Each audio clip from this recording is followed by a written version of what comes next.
Thank you so much, Alan. Just an incredible speech. And thank you to every one of you here tonight who has come.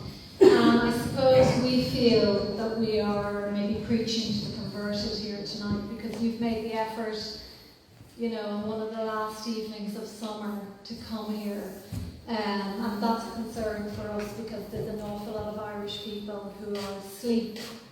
Same people who attended St. Canice's Cathedral tonight to see a man who was deemed by the Mahon Tribunal to be a liar, criminal, and under whose tenure as Taoiseach, every sphere of Irish political life was deemed to be corrupt.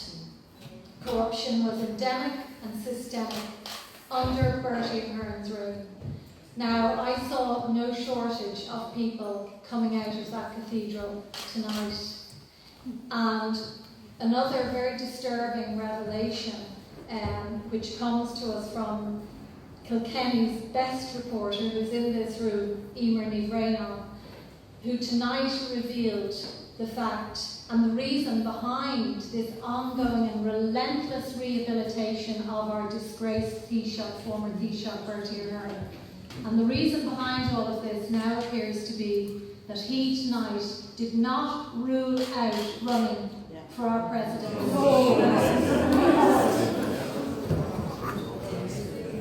Our country is very, very sick at the moment. And tonight we hope that this is the beginning of a new movement where we say for once and for all, we have to end corruption now.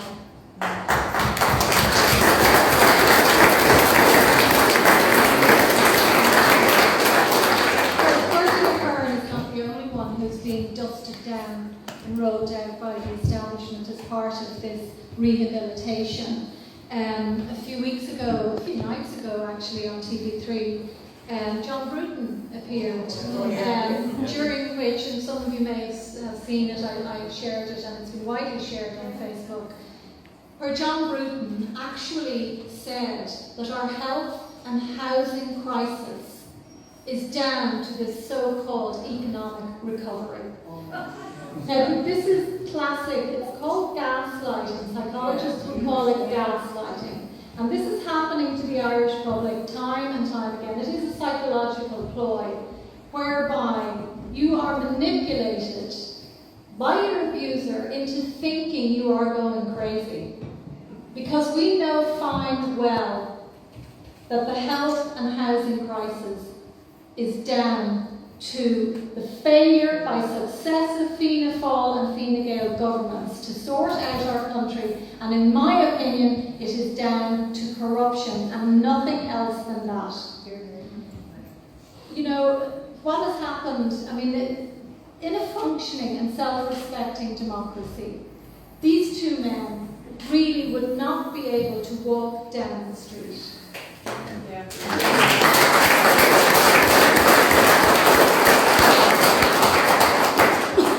They represent the Ireland of the elite. An Ireland that has looked after the privileged few. Politicians, developers, bankers, lawyers, the media, the judiciary, and media tycoons. And all of the time, the marginalised are having their rights ridden over roughshod. The sick, the old, the young, and people who are just too worn down to help themselves because their basic rights are being taken from them every single day by this government. Hear, hear.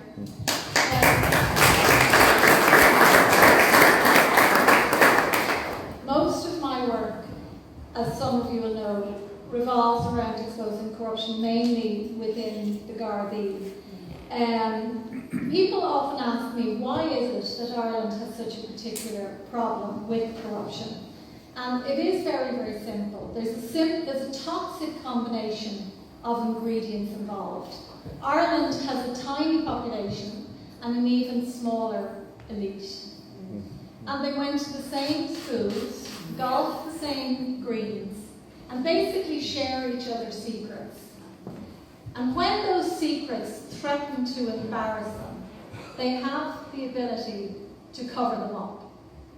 This is happening time and time again in this country. You add that to a country that is pretty much oblivious to the concept of transparency and accountability, and then you have a toxic combination in which corruption is able to thrive.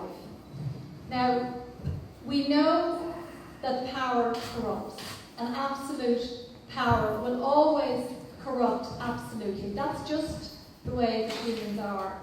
And in Ireland, the problem is, with most of the powerful institutions, there is nobody to mind them, to save them from themselves.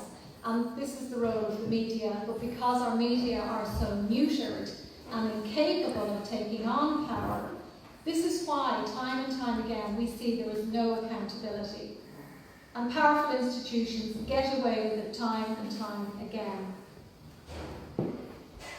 And if you're a member of the elite in Ireland, you can make anything disappear. Drink driving, tax evasion, paedophilia, and murder. The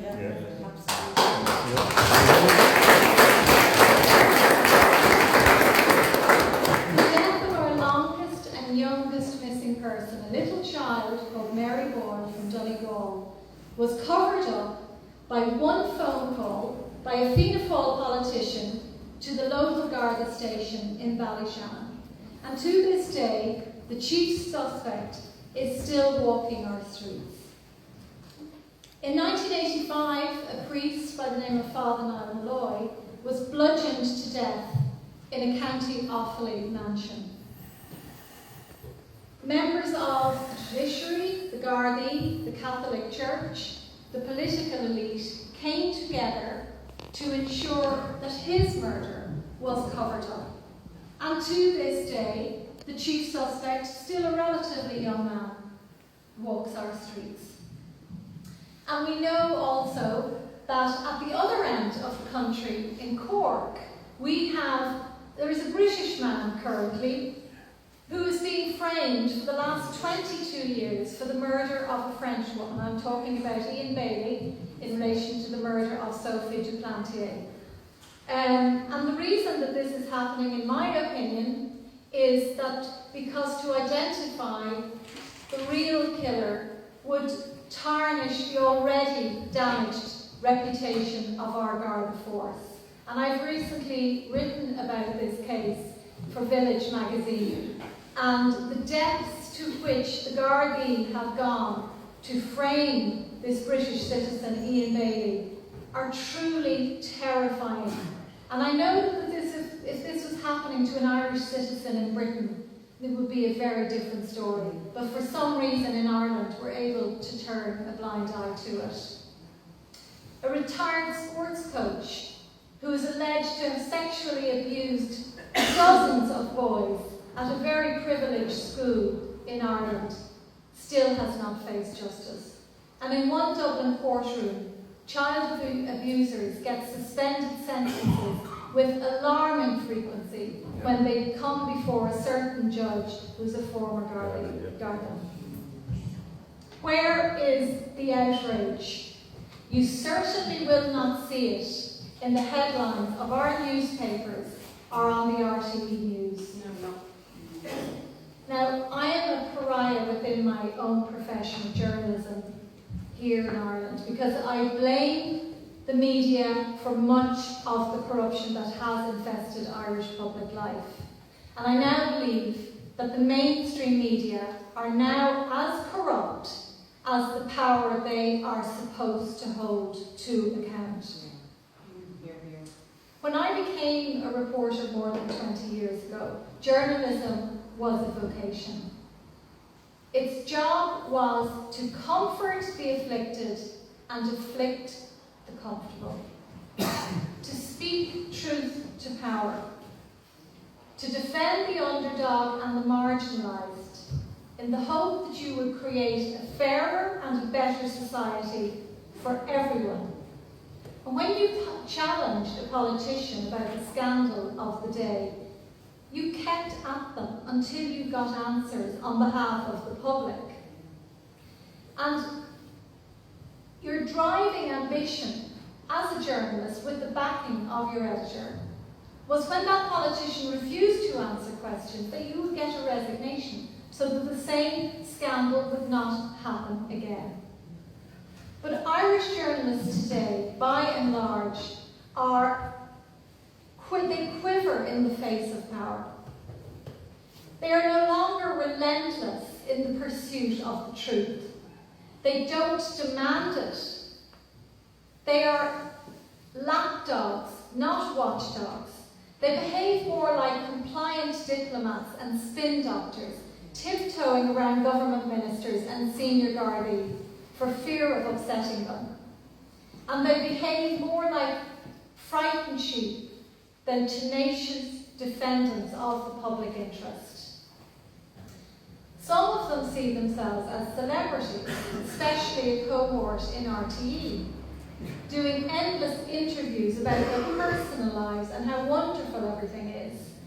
And the reality is that many members of the Irish media today are fully signed up members of the elite that I've already spoken about. Time and time again, they let the public down by shielding powerful people and scandals from view, and they fail to demand accountability when the public's taxes are being squandered. As I said already, they are lapdogs, not watchdogs, and they're too scared to stand up to authority and demand explanations about the controversies of the day, and that is why we have so many. It's so simple. If we had a media that was willing to do its job and hold power to account, we would have a much better country and a functioning democracy. I'm not in any doubt about that. In recent weeks, the richest politician in the land was found guilty of serious tax offences, and he walked out of court a free man. The public outrage about this reverberated around social media. But in the press and on the state broadcaster, it was quickly knocked off the news agenda.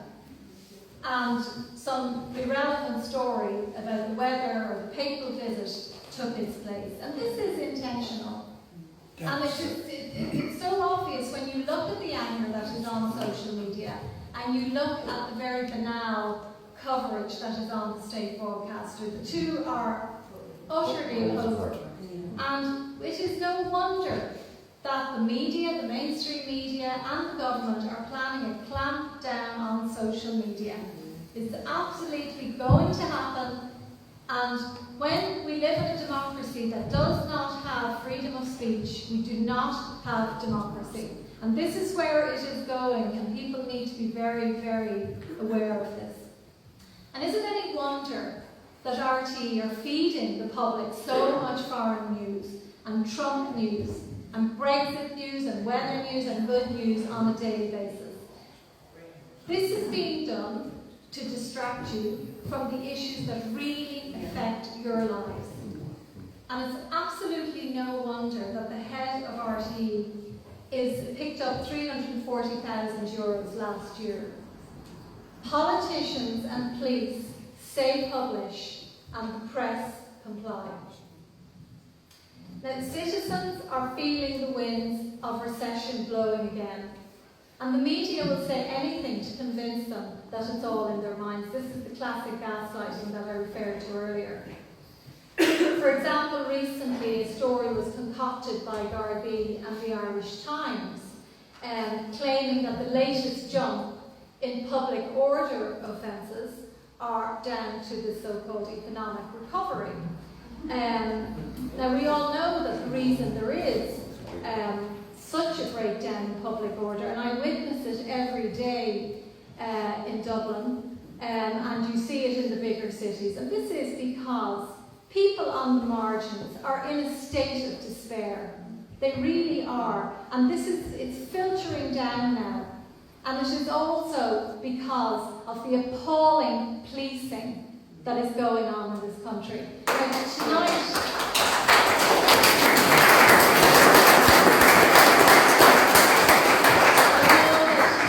is far from immune from the crime epidemic that our country is going through at the moment. And tonight, there were 3 Gardaí sitting for the guts of a good hour, leaning against our squad car, the public squad car, waiting for something to happen after Bertie Ahern came out.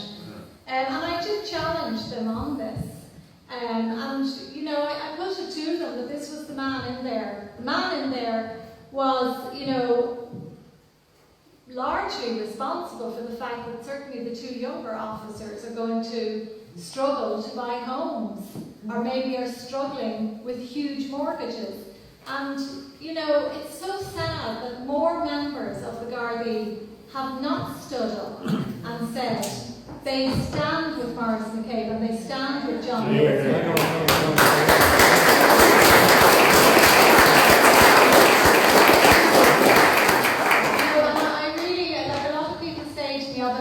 most of them are great guys. I'm sorry. If they were true servants of the public and wanted to uphold the law and do their jobs, they would be out on the streets defending Maurice McCabe and John.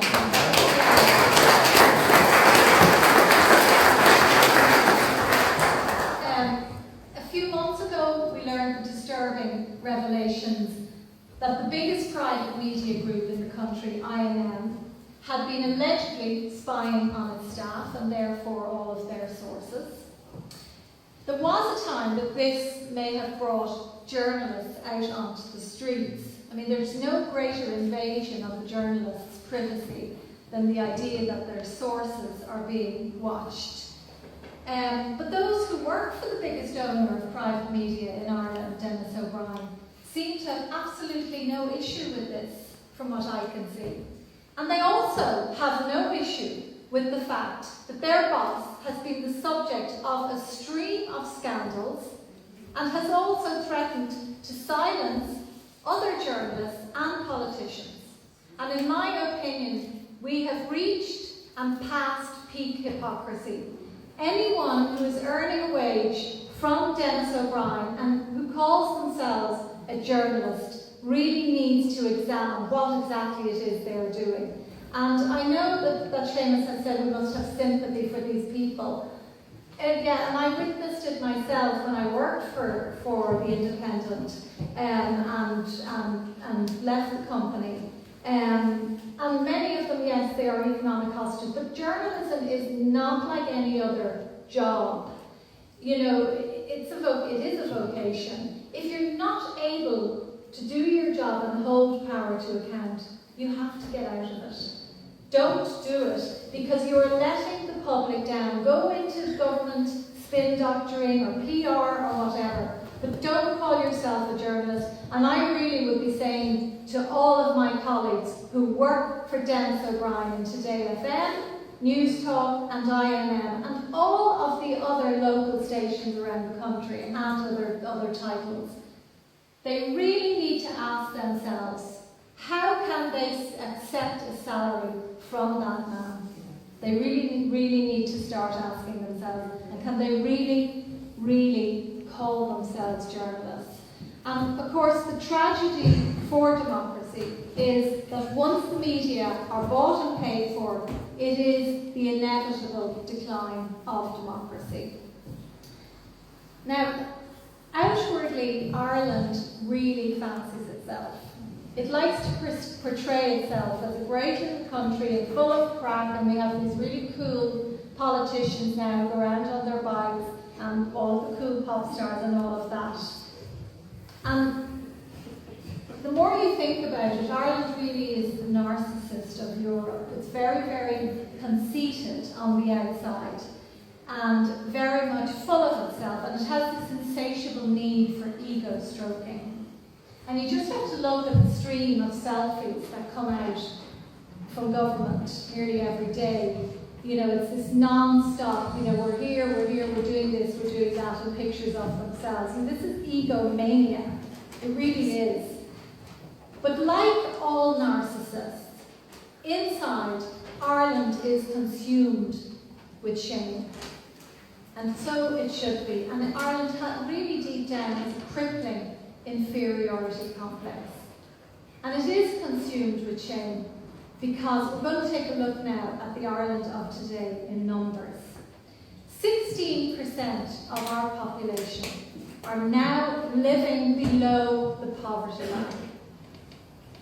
Almost 1 million people are waiting for hospital treatment. That's nearly a quarter of the population. New figures this week, are actually released today, show that 40% of people cannot afford to pay for a doctor's appointment. Tonight, as we speak, 372 of our citizens are lying on hospital trolleys waiting to be seen in emergency departments. Last year, serious crime jumped by 16%. Sexual assaults last year are up 15%. And the saddest statistic of all, almost 3,000 of our children tonight have nowhere to call home. What sort of a country have we become? Our beleaguered property market was recently classified as the most volatile in the world. Barely a decade since the last crash, young teachers, doctors and nurses have no hope of buying their own homes unless they saddle themselves with insane mortgages and odious debt for decades. And once again, they find themselves heading for the airport on one-way tickets. Families are broken up again, especially in rural Ireland, and the taxpayer who funded their expensive education once again is the loser. And who's pouring fuel on this scorching property market? The media. Just as they played a major role in creating the Celtic Tiger and the subsequent crash.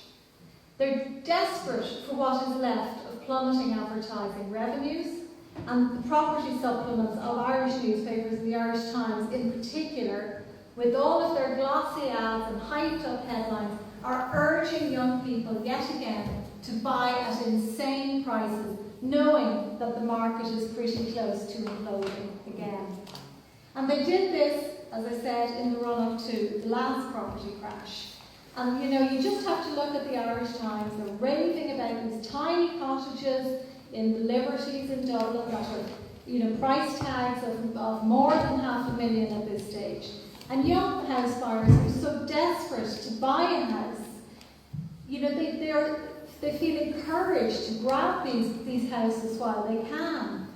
And the editors and journalists responsible for this, what we call property porn, because that's what it is, they know that encouraging young people to saddle themselves with such enormous debt is going to have a hugely negative impact on the quality of their lives. But it does not stop them from doing it. And who is going to foot the bill when all of this goes badly wrong again, as it surely will? Knowing what we know about the toxic ingredients that created the last recession, which resulted in the loss of our economic sovereignty and inflicted a regime of austerity on the Irish public, it's arguable that the media is committing treason. And those reporters who work for these publications but turn a blind eye are just as complicit. And be in no doubt that the Celtic phoenix is rising from the ashes of the Celtic Tiger. But this time round it is going to be a lot uglier. And because of the apathy and the corruption of our political elite, Ireland has ended up footing the bill of Europe's last banking crisis to the tune of almost 40%.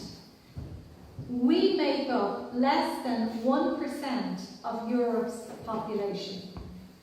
Our national debt, as Anna has said, costs 16.5 million a day in interest alone to service. And our children and grandchildren are going to be paying this back for decades. And I know we've all made that point tonight. Yeah. But it is a point that is so important because we are crippling the next generation and the generation to come. And that really is criminal. And we are responsible. We are all responsible. So, the other point I want to make is in relation to Anglo-Irish Bank. We're paying 100,000 euros a day to wind down the bank that was responsible for the loss of our financial sovereignty. And we bailed out the banks for their reckless behaviour, and now they are charging us the highest interest rates in the Eurozone. Time and time again, the public witness corruption in public office, but they never see anybody losing their jobs or their pensions or going to prison. And it is no wonder that the Irish public are suffering from chronic scandal fatigue. When a scandal emerges in this country, Fine Gael's default position is to kick it off the pitch, to set up an expensive review or an inquiry so that nobody can be asked any questions about it. They spend a fortune in public money on their friends in the law library and the judiciary, making sure that they're looked after, and they hope that it'll all be forgotten about by the time the next election comes around. Now, I had the opportunity, I'd like to use another word, but the opportunity to appear before the Disclosures Tribunal recently. And I have to say, one day I counted probably 40 lawyers, all funded by yourselves. And really it was a farcical experience. And you know, the point that I make is that Maurice McCabe has been truly vindicated by the public. Yeah. This Disclosures Tribunal, in my opinion, is an utter waste of money. And it's not going to come out, in my opinion, with the findings that the public believe it should.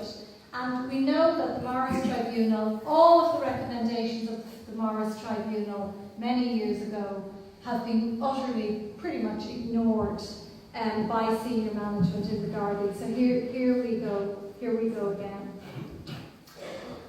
But the public sees so much of their taxes being squandered on these wasteful reviews, but yet they can't get hospital treatment when they need it. Their children can't afford to buy homes, and they don't have a proper police force to protect them.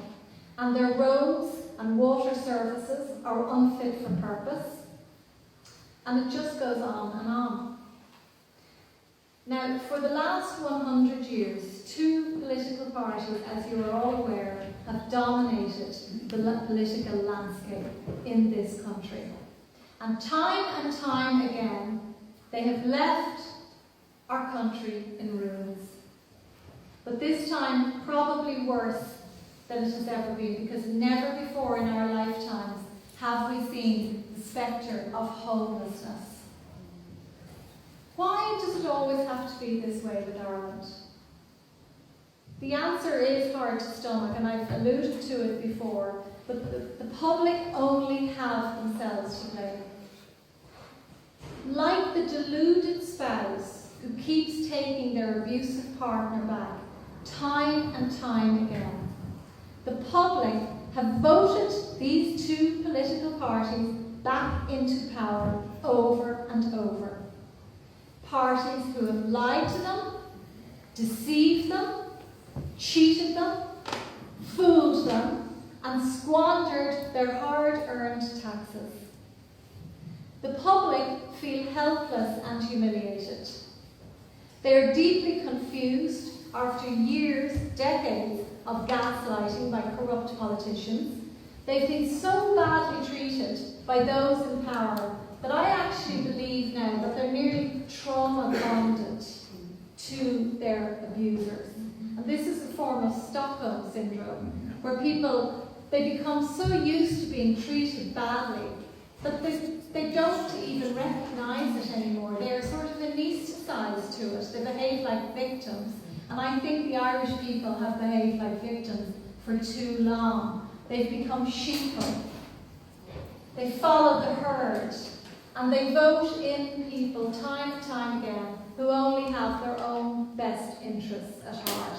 And when it all backfires in public spaces, they look to the media to express outrage, but it doesn't come. But I do feel change is in the air in Ireland now, and it is slowly dawning on Irish people that they have been duped by consecutive governments and bureaucrats in Brussels. And they're starting to realise that the media have been treating them like mushrooms, keeping them in the dark and feeding them manure. And that is what has been happening. They're starting to ask why it is that they live in what has been recently classified as the 5th richest country on the planet, and yet 16% of their people are living in poverty. There is no reason in the world why we cannot look after our tiny population in Ireland. The most vulnerable people, the poor, the old, the young and the sick, and those who have been victims of state corruption. We have the resources to do this, but we have consistently elected politicians who have no vision and who are too corrupt and incapable.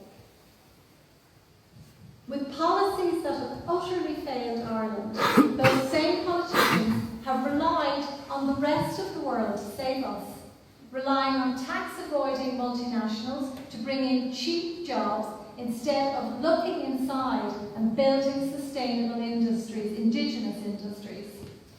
We are well able to stand on our own 2 feet as a country if we were given half the chance. And I really believe that that is the case.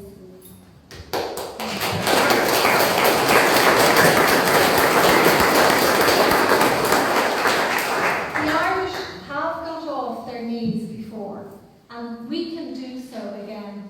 But this time, we have to confront the enemy within. Now, real change begins with the smallest of steps, and every one of you, when you leave here tonight, can take that small step. You've taken a big step by coming here tonight and making the effort. But we must, in my opinion, start looking at the media we consume. By supporting the media and their advertisers, you are supporting this corrupt country. That is the reality. It is very easy to switch off. That can be done. And RTE are getting very, very, very worried because people are switching off. They're not even bothering to turn on their TVs at night because they find social media more stimulating. It's more informative. They're learning about really interesting things that are happening. And so this is a big fear for the state broadcaster. And every one of you tonight, encourage your family and friends to switch off. Make them realise that RTE is treating them like fools. You know, we see these so-called personalities earning obscene salaries funded by us, the taxpayer. How can they take these salaries if they are really acting in the public interest? They're not. And in my opinion, really, they are nothing less than traitors. They're traitors.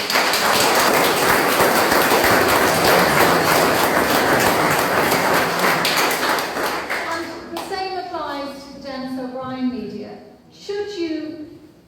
Do you really want to listen to radio stations and buy newspapers that are owned by a man who has tried to silence journalists and who is the subject of a so-called lengthy Garda investigation?